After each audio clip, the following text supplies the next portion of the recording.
Hello everybody and welcome to another Galaxy of Heroes video. This is Sanjita. This is my first time trying to record using the camera as well.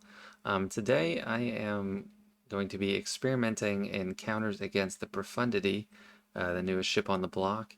It has a reputation for being just an offensive powerhouse but not great on defense, and it is pretty easily beaten by the Executor on defense. But if you don't have both ships, it can lead to kind of a pickle in GAC. So for me, I don't have it. I need a way to take care of it. And today we're going to be looking at how to counter this with the Executrix. Now, not the most used capital ship anymore. At one point, it was probably the best capital ship in the game. But there are some reasons why we want to use Executrix over the Chimera. One, it's a faster ship. So mine, with all 5 mods and a Relic 7 Tarkin, no Zetas, is 180 speed. And my Chimera with 1 Zeta on Thrawn and several 6 mods and R6, I think, he has just about 160 speed, so not very fast in comparison. And there's another reason that Executrix is better is because Tarkin gives extra offense for each debuffed enemy for Empire allies, and Chimera grants critical damage. But for the Profundity, that critical damage isn't going to go far against most of. What is it? I need to get level 8.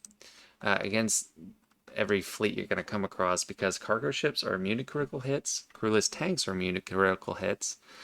So there's not much sense in loading up on critical damage when you're just going to run into that brick wall anyway.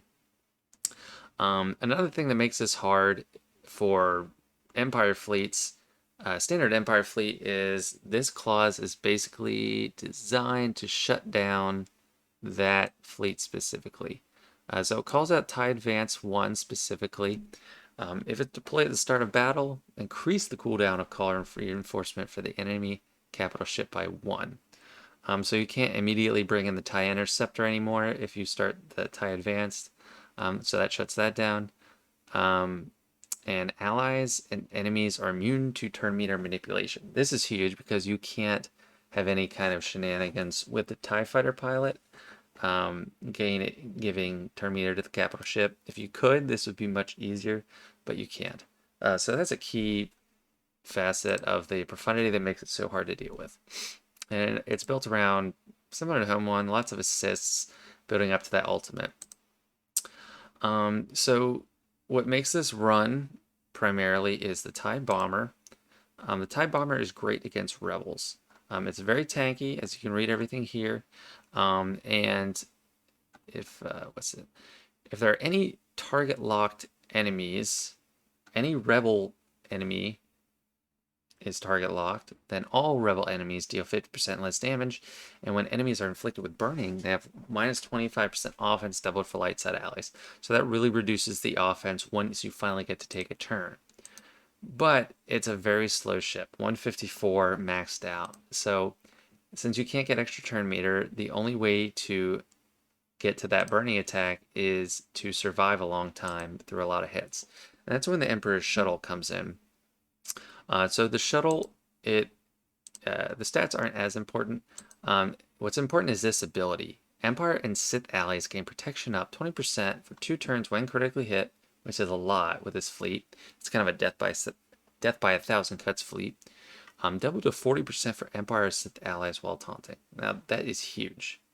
That's what's going to allow you to survive the opening salvo until you can finally start getting some hits out there and make some progress on this fleet.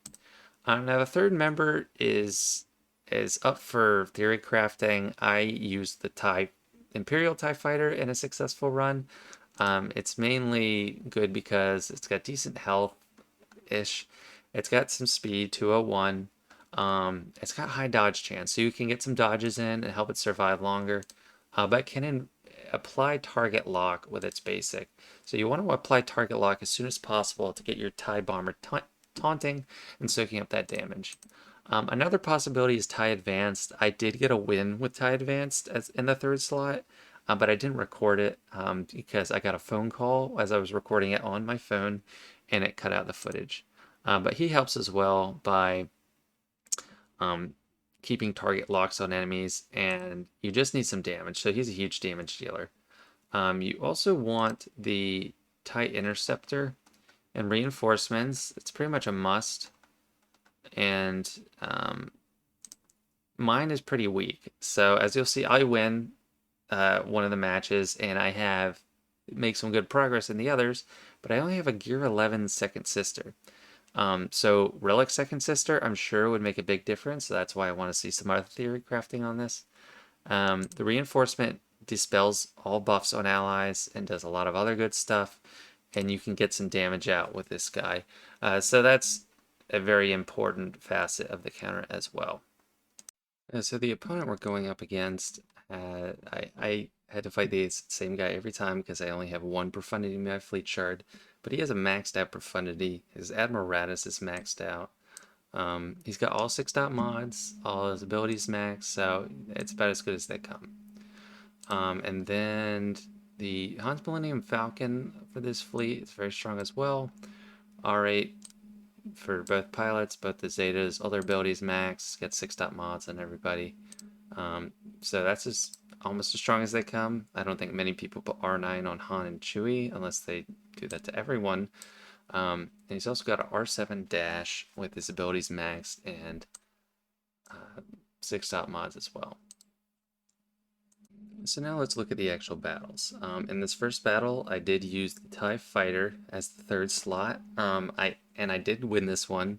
I also got a win earlier today with my TIE Advanced in the starting slot, but unfortunately I did not get it recorded because I got a phone call while I was recording it on my phone. But let's just jump into it, and I'll try to comment on things as I see them show up. So one of the important things in this matchup is the RNG at the beginning. Unfortunately, it is very RNG based. As you see here, if you notice, Millennium Falcon did not assist. So that is a bigger hit that does a lot of damage as opposed to a bunch of small hits from the Outrider. I did get that target lock up on Rebel Y-Wing, so I got a TIE Bomber taunting, which is good. But we got that protection disruption as well, and that's a killer for that because it's not getting protection up anymore. But as you're going to see, we're going to hang on. Finally get a reinforcement in first. I'm going to bring in that TIE Interceptor to clear off the buffs, get some damage across the board, start whittling away at the enemy.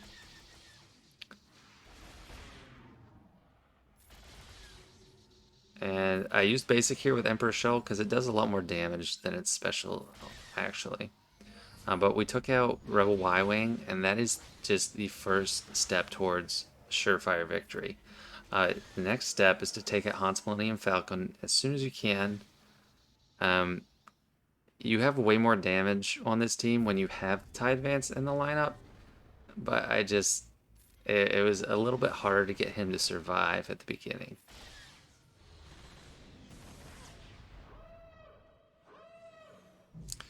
So with the Hans Millennium Falcon out, it's pretty close to a sure thing. There's no specifics that I think you have to follow here at this point in the battle if you get this far, but just focus on damage. As you see, they're over 90,000 damage from a basic non-crit. I think I think he goes down. He goes down.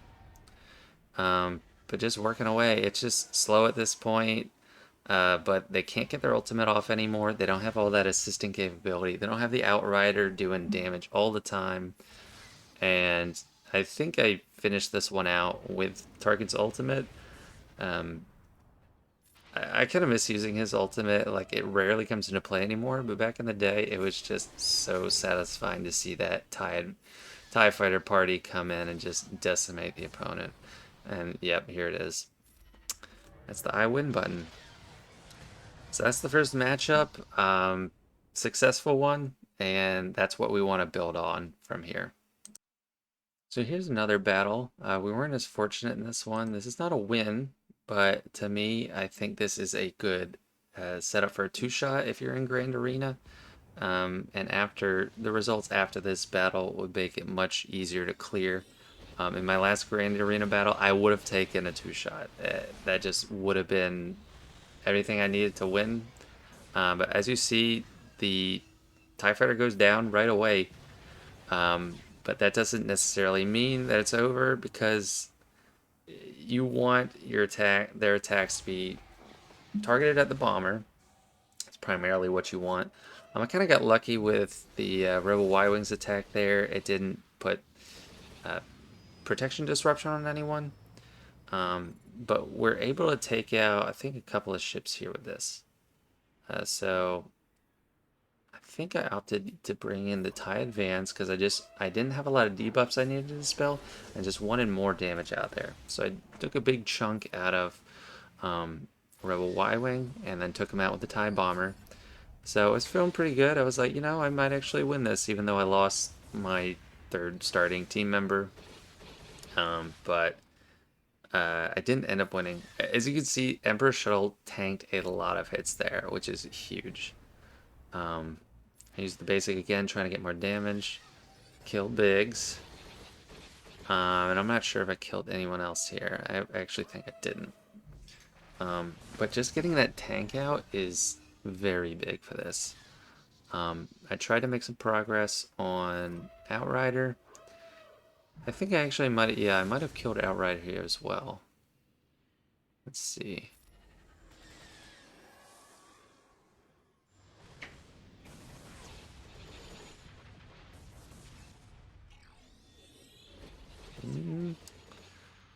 Just hammering away at us. I was like, yeah, that was insanely bad RNG. But even so, we knocked out Outrider. And this is more of a simple cleanup at this point. If I was able to just hold on one turn longer, the ultimate would have killed him, but they got their ultimate off, and that's the real I win button, is the Profundity's ultimate. So yeah, here we go. It's all over soon, and that's it. So a loss, but not an unfruitful loss. And this is the last one I'm going to show in this video. This is another 2-shot potential kind of deal. It was a shorter battle. And I got some dodges there with my Imperial TIE Fighter, so he's taking it like a champ. It's kind of shocking that he's able to stay alive so long under all that attack, because he's not a strong character, and that's just what the Emperor Shuttle brings to this. So I was able to get that target lock off with TIE Fighter, and then get the taunt up, which is huge. Get this burning out, also huge. He brings in Biggs. If you're on offense, you're not going to bring in Biggs first. You're probably going to bring in the Phantom. So that's just one of the ways that the AI misplays Profundity. Another big one is using kind of the wiggle with the Millennium Falcon, because they don't get turn meter from that. So I thought it was looking good at this point. Knocked out the tank and haven't lost anyone yet, but they just get some insane assists on my bomber without him having protection. And the protection disruption is just a killer. So I got 2 ships. This isn't as good as the other two battles set up, but I think it's some progress at least. But yeah, let me know what you think. I would like to see other content creators working on this, as I'm very new. I am towards the end game, but I'm not a spender, so I can't get just push the needle as far forward as I'd like. But yeah, I'd like to see someone take this and build off it. Maybe further development of characters will make it better. I only have an R5 TIE Fighter pilot. I do have an R8 Darth Vader. But yeah, let me know what you think. If you watch this far, I appreciate it. Subscription, liking. I'm enjoying doing this. And yeah, thanks for watching. Have a good one.